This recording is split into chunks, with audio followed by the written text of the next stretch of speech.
السلام علیکم ویورز، آج کی ویڈیو میں ہم نے بات کرنی ہے شب قدر کے بارے میں۔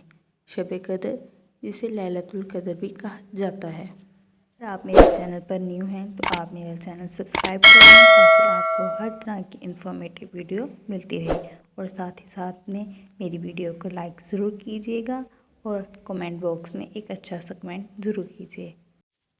شب قدر، قدر کے معنی مرتبے کے ہیں، اس وجہ سے اس رات کو بہت افضل قرار دیا گیا ہے۔ یہ رات 1000 مہینے سے بھی زیادہ افضل ہے۔ جہاں نبی اکرم صلی اللہ علیہ وآلہ وسلم نے شب قدر کی فضیلت کے بارے میں بتایا، وہیں آپ نبی اکرم صلی اللہ علیہ وآلہ وسلم نے شب قدر کی کچھ نشانیاں بھی بیان کیں۔ نمبر 1، شب قدر کی رات معتدل ہوتی ہے، نہ تو یہ رات گرم اور نہ ہی یہ رات ٹھنڈی ہوتی ہے۔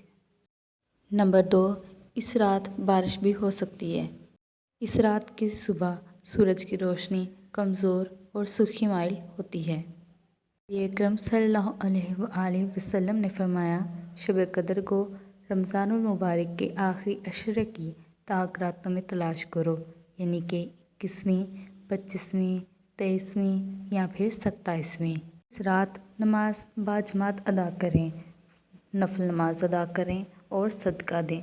رات سورۃ اخلاص یعنی قل هو اللہ احد کی تلاوت کثرت سے کریں، اس کا ثواب 84,000 سال کے برابر ہوگا۔